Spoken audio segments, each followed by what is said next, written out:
You're listening to the School Leadership Reimagined podcast, episode 164. How do builders like us make a dramatic difference in the lives of our students in spite of all the obstacles we face? How do you keep your vision for your school from being held hostage by resistant teachers, uncooperative parents, ridiculous district policies, or lack of time, money, or resources? If you're facing those challenges right now, here's where you'll find the answers, strategies, and actionable tips you need to overcome any obstacle you face. You don't have to wait to make a difference in the lives of the people you serve. You can turn your school into a success story right now with the people and resources you already have. Let's get started.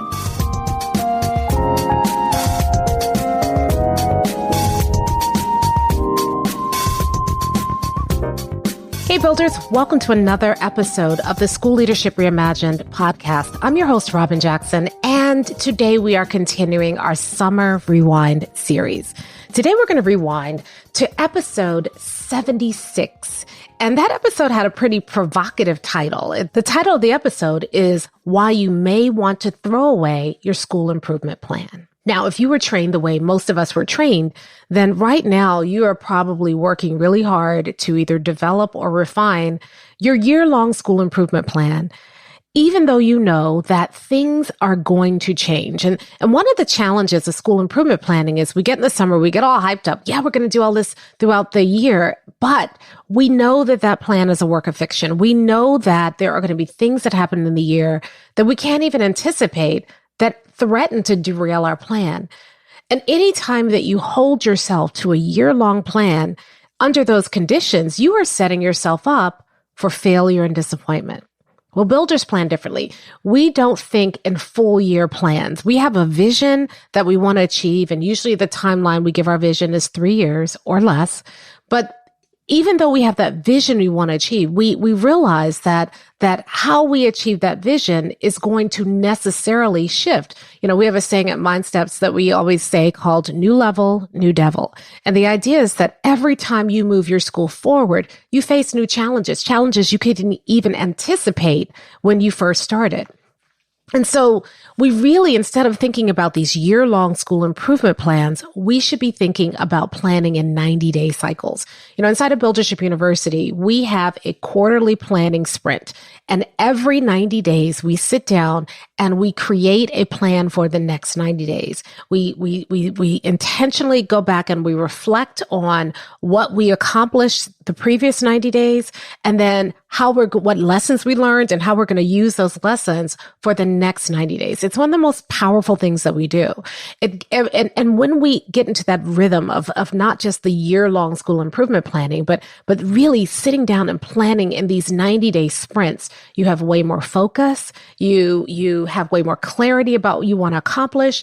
And what you do is you create a series of victories all school year long. Now, I wrote about this in detail in an article in Educational Leadership. We'll make sure we link to it in the show notes if you want to learn more. You can also learn about the process in my book, Stop Leading, Start Building, where I lay out the entire process, or you can just join us inside of Buildership University, where I'll walk you through the entire process. So those 90-day planning sprints usually they're about 90 minutes for 2 days straight. So we get together for like 90 minutes or so, maybe 2 hours.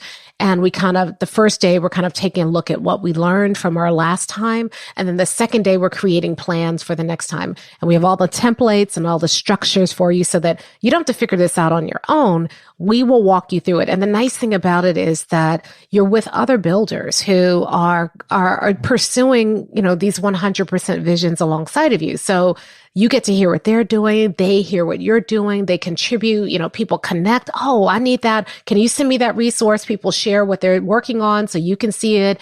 And it becomes this place where you have the safety and the support and the accountability to stay focused on your vision. And I'm there kind of walking you through the process and facilitating it and challenging you. And then I also give you feedback on your plan so that you can be sure that the plan you're doing will work for your vision, that it's the right plan for your school. And so again, that's all inside of Buildership University. And if you want to be a part of the next cohort where you can have access to that kind of support, we're going to be doing another planning sprint at the end of August to get ready for, at the end of September to get ready for the fourth quarter. We'll be doing a midway check-in. We just finished a planning sprint. So incredible, by the way. I mean, the insights, and we've been refining the process. And so this one was, I think, our best one. People were like, whoa, this is so helpful. So if you want to be a part of our next planning sprint, then you need to go to buildershipuniversity.com. And if you want to join the cohort where we actually do this work, click on the link for joining the cohort. You'll be added to the wait list. And as soon as we open up the next cohort, you'll have an opportunity to join, and then we'll get you squared away so you're ready for that. In the meantime, though, take a listen to this episode. We're rewinding back to episode 76, where you will start to consider why you may want to stop yearly SIP planning and shift to the 90-day planning process. Now, let's go ahead and talk about why you may want to consider throwing away your school improvement plan. And I know a lot of districts force you to create a school improvement plan each year. And so you may have to continue to go through that process until you can, evangelize for why the builder's way of planning actually serves you better. And I can tell you right now that there are several districts who are working with who are moving in this direction, who for years have used a kind of formatted school improvement planning process, but are moving away from that, especially as they embrace buildership. So I can tell you that it is possible to get your district to convert. You don't have to be that lone ranger rogue, principal out there by yourself. You can convert your district, especially as you begin to show your district why the builder's way of planning is actually more productive than the traditional school improvement plan. And there are a couple of reasons why that is. So first, yearly planning, which is what a school improvement plan forces you to do, sit down and kind of make a plan for a year. Yearly planning is not very flexible. When you create a school improvement plan in the summer, even if your district has some sort of thing where you can go and revise your plan throughout the year, the planning process is a pretty static and in some cases stagnant process. So think back to 2019 when you were planning for the summer. Did anybody predict that we were going to have a global pandemic happen that year? Now, if you did, I need to talk to you because I want to get your ideas about some stock picks for me. But for the most part, most of us had no plan for a quarantine. And so if we were tied and bound to that school improvement plan would have been useless in March when many schools went into quarantine. And that's the problem with yearly planning. Yearly planning presumes that the year is going to go exactly as it's planned. And the moment something happens that changes that, we have to abandon our yearly plan. So that's the first problem with a yearly plan. The second problem with a yearly plan is that it's that long deadline makes us feel like we have time. So we set a school improvement plan that we're going to improve test scores by 5% or 10% for the year. And at the beginning of the year, that seems like, okay, yeah, we can do it. Then somewhere October, November, we start to realize, we're not making progress the way we should, or we forget about it because there are other things that are grabbing our attention, or our focus starts off very, clear about what we're going to do. And then as we try things, and if they don't work, we have to kind of regroup and adjust. But we feel like, we still have the rest of the year. We're not testing until May or till March or whenever that is. And that feels like a long ways away. And so that allows us to kind of relax and say we still have time. Then, we get into November, December, and then in January, we look up and we say, testing is coming up. We really should get our focus back on testing. And then again, things happen. But we still feel like we have 3 months to get some things done. So if the data doesn't look quite like we want it to look, there's still time. And then there isn't time, and we're there and we're scrambling and we're rushing and everybody feels this pressure and this stress because there's this artificial comfort in a year. A year feels like we have a lot of time. And so a lot of times that yearly planning erases the sense of urgency. It's really hard to sustain the same sense of urgency throughout the school year. So that's the second problem with yearly planning. Now, the third problem with the SIP planning process, that yearly planning process, is that a lot of times when we are creating SIP plans, especially if we are forced to use a district format, we are creating plans for the sake of planning. We're creating plans because the deadline says that we have to submit a plan to the district by September 30th or whenever that is. And so the planning process is really about filling out this form, filling it out correctly, and getting it submitted on time. And that kind of planning doesn't keep us focused on the real work. The plan becomes the work.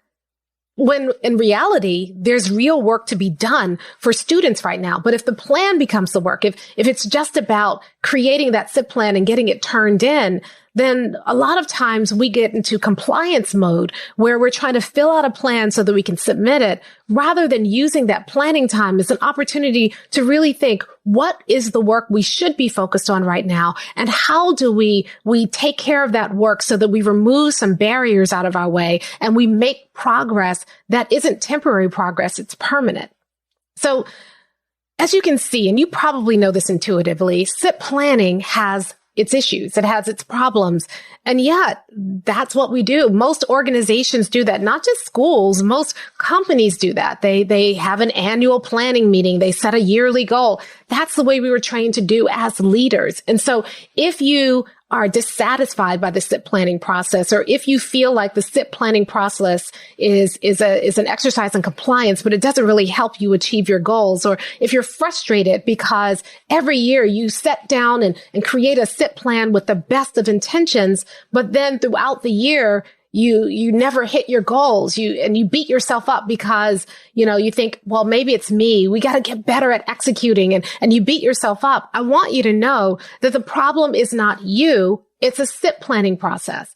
That process is a process that is an artifact of leadership, but it doesn't serve you, especially if you really want to make sincere is not the right word. If you really want to make real progress towards your goals, your vision, your mission, and your core values, the SIP plan is not going to get you there. It's not even designed to get you there.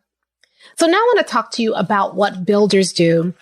And I think you'll find that the way that builders approach the planning process is going to allow you a lot more focus. It has a built-in sense of urgency. And builders find that when they shift from that leadership paradigm of an annual SIP plan to a 90-day plan, which is what builders use, they get a lot more accomplished. And many builders find they get a lot more accomplished in that 90-day period than they got accomplished all year the previous year. So let's talk about how builders plan. So first of all, builders do not create annual plans. Builders plan in 90-day cycles, and each 90-day cycle stands on its own. So this is not quarterly planning. A lot of times in the SIP planning process, they say, yeah, we're going to do these 90-day planning cycles. But really all you've done is taken your yearly plan and broken it up into quarters. That is not what builders are doing. We are not doing quarterly plan that's nested in some sort of yearly plan. What builders do instead is every 90 days functions as a complete unit in and of themselves. There's a book that I love called the 12-week year, and it's that same kind of concept. That 90 days function as its own year. And so you're not doing quarterly planning as a builder. You are creating a plan every 90 days with a discrete outcome that's not nested in your yearly plan. And you're doing that for a couple of reasons. First of all, having that 90-day period gives you enough time to get work done, but not enough time to get bored. If you're only working in a 90-day period, then it keeps you focused. I've heard it said that a lot of times the human brain really can't project farther in the future than 90 days. I mean, think about it. Think about what you're going to be doing next year. It's kind of hard to project that. Yeah, you could imagine what you might hope to be doing, but it's really hard to project that. But with 90 days, I can reasonably make a projection about what the next 3 months are going to look like, or at least I could be for 2020. I know 2020 has, kind of blown everything up, but for the most part, it's a lot easier to project 3 months in advance than it is to project 12 months in advance. So that 90-year planning gives you a small enough time period that you can really make some reasonable projections about the actions that you need to take in order to achieve your goals. And it also gives you that short enough time period that it creates that sense of urgency. It's really hard to lose focus over the course of 3 months. The other thing is that by shortening that time period from 1 year to 90 days, it really eliminates a lot of we've got time, right? Because if you're looking at only 90 days, you're looking at about 12 weeks. You really can't afford to waste a week. Every single week, you have to make consistent progress if you're going to hit your goals. So there's some built-in urgency in a 90-day period that you don't get in a 12-month period. The second thing is that a 90-day plan has time built in for you to learn. If every 90 days is discrete, then at the end of every 90 days, you can look back and say, okay, what have we learned about our process, about how we are working together? What have we learned about our school? Because things change during the school year. The school you have at the beginning of the year is typically not the same school you have at the end of the year. Stuff always happens in the middle of the year. But with a 90-day focus, you can look at what's going on. And if things are changing and they're fundamentally different in 3 months, then you can adjust, you can pivot the next time. So imagine this past school year working in a 90-day cycle. And this is what happened with several builders. Because they were thinking in 90-day cycles, they didn't have to blow up their plans when quarantine hit. They were already working in 90-day cycles, so they could think about what we need to do for the next 90 days to manage remote learning and remote teaching. So they weren't tied to a plan that they had to kind of blow up. Instead, they could pivot because they were used to planning in those shorter time periods. And because every 90 days, you're learning more about how to work more efficiently together. You're learning more about what works and what doesn't work. You have time to kind of get rid of the things that aren't working and bring on new things. And it doesn't feel like it's just one more thing because every 90 days, it's already a part of the process. So that 90-day time period really allows you to learn throughout the year. And as you're learning, every 90-day plan, you're getting better because that's a part of the process. The process is designed to help you get better. So imagine instead of waiting for the end of the year for success, you're experiencing successes every 90 days. And when things don't work, you're not locked into it for an entire year. You have 90 days to work on it. If it doesn't work, you can let it go and try something new. You're not stuck the way that a school improvement plan often gets you stuck. I've heard principals say to me, well, that's not in our SIP plan, but maybe next year, which means that you are postponing the success that you could be experiencing right now. When you look at each 90 days as a discrete unit of time, it's not a quarterly plan. Every 90 days, you're starting over. You're revising your plan. You're pivoting. You may have to use a new plan because things have changed, but that's built into your yearly cycle. You don't have to postpone your success. You don't have to say, well, that's something I'd like to try maybe next year. No, I can try that the next 90 days, especially if I believe it will work. Now, you have to be careful because the 90-day process creates a little bit of a discipline too. Without it, every 90 days, you'd be chasing a new squirrel, right? And I'm susceptible to that. I read a book and immediately I go to my team and I'm like, I read this new book. We need to redesign our whole business plan. But since we have been working in those 90-day cycles, we have something called a hopper. So every time we get a new idea, we put it in the hopper. And then every 90 days, we look at where we are. We look at what's in the hopper. We look at what makes sense for the next 90 days. And it gives us a discipline so that we're not chasing every squirrel or every program. We can approach these new ideas in a very disciplined way and add them in when they make sense. And we're not just chasing new squirrels every 90 days. So that 90-day process also creates a discipline. Now, the other thing is that because there's a discipline embedded in that 90 days, you actually get better at execution. See, 90 days gives you a focus. And because that focus is short, and because that sense of urgency is built into that, you can stay more focused on your goals and you actually get more accomplished. A lot of times SIP plans will have 3 goals. There's like a ELA goal, and then there's a math goal, and then there's often a social emotional learning goal. And then you have all these action items, and there may be 20, 30 different action items in order to achieve the goal. And that's because you're thinking about an entire year.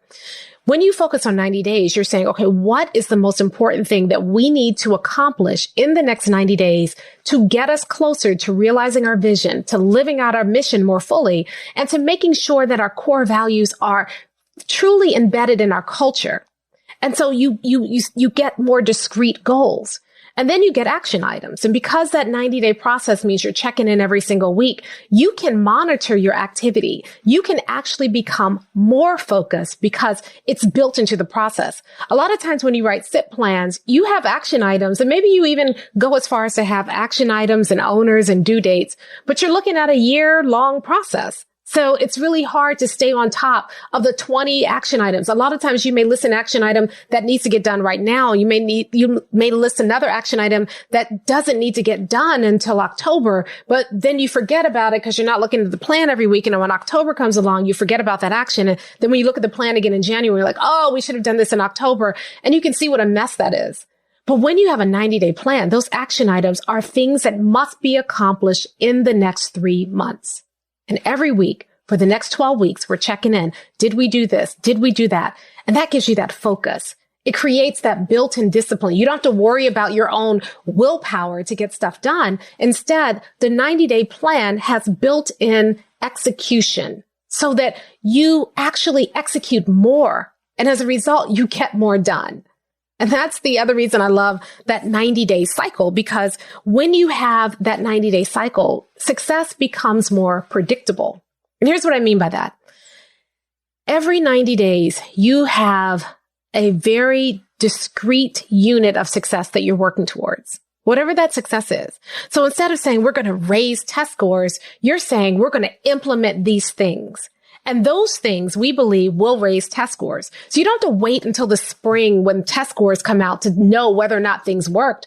You will know every 90 days because you're monitoring that process, because that process is built to help you look, is this working? Is it not working? And if it is working, we're going to keep doing it. And if it's not working, we're going to abandon it. Not only that, if it is working, we're just not going to keep doing it. We're going to try to figure out, why is it working so well? How do we make it better? So the success that you achieve every 90 days becomes predictable. It's not, let's cross our fingers and hope that we're going to be successful. Instead, you can identify a goal. You have disciplined execution to that goal, and you get used to reaching your goal. See, a lot of people, they are afraid to set goals because for years we have this history of failure. I set a big goal once and we didn't achieve the goal. And so now I don't want to say that because what if we don't achieve it? People say that to me a lot, especially when I'm working with them on setting that 100% vision for their schools. They're nervous about doing that, because they almost have PTSD from goal setting exercises that they've done in the past, where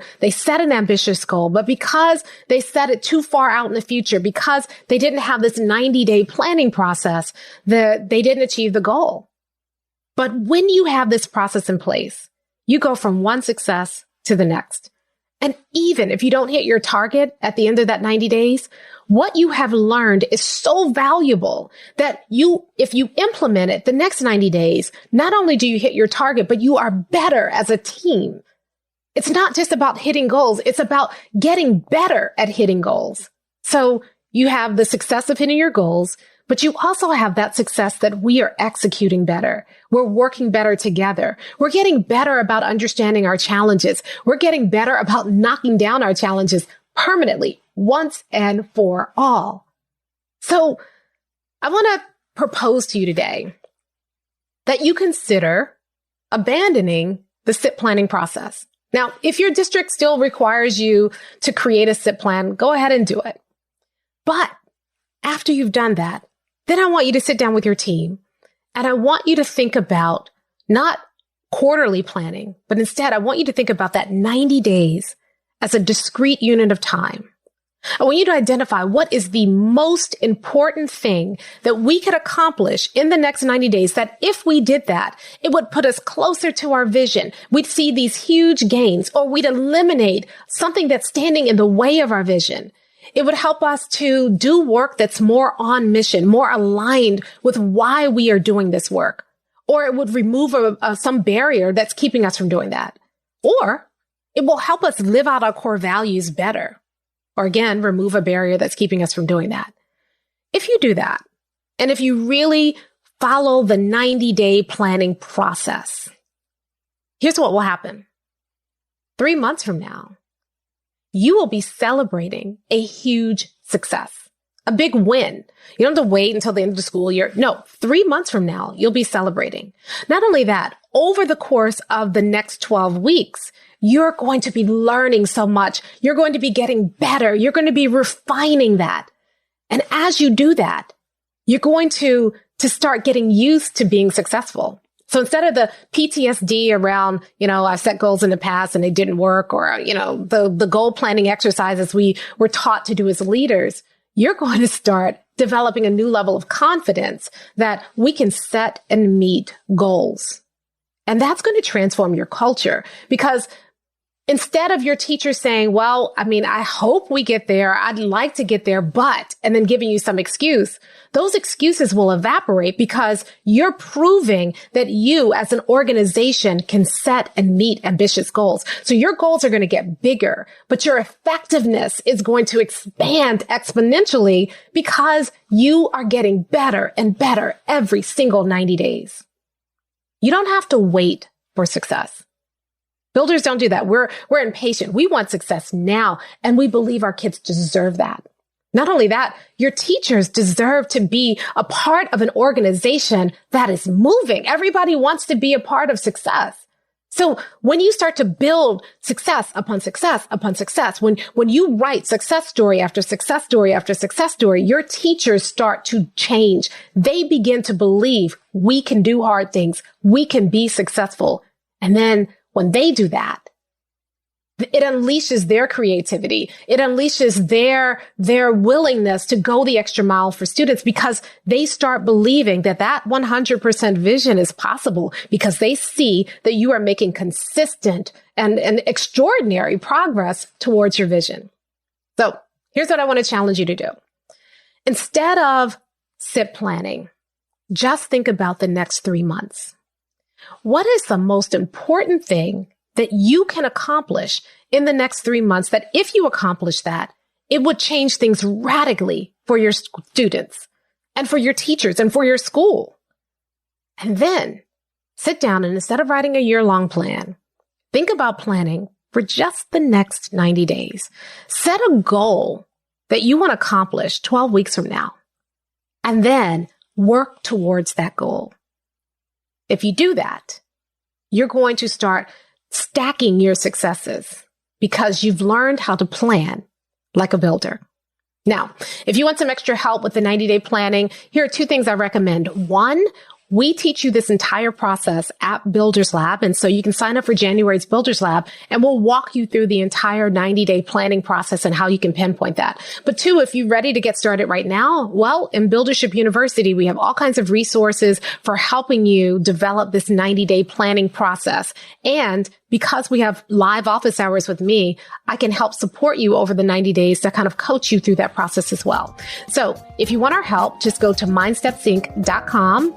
And if you want to go to Builders Lab, you go to mindstepsync.com/builders-lab. Thanks for joining, and I will see you next time.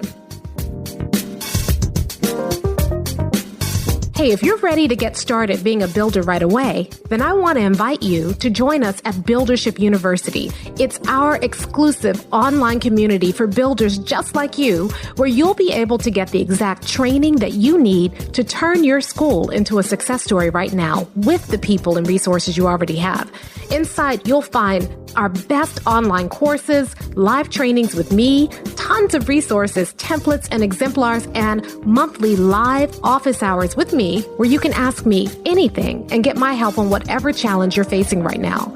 If you're tired of hitting obstacle after obstacle and you're sick of tiny little incremental gains each year, if you're ready to make a dramatic difference in your school right now, then you need to join Buildership University. Just go to buildershipuniversity.com and get started writing your school success story today.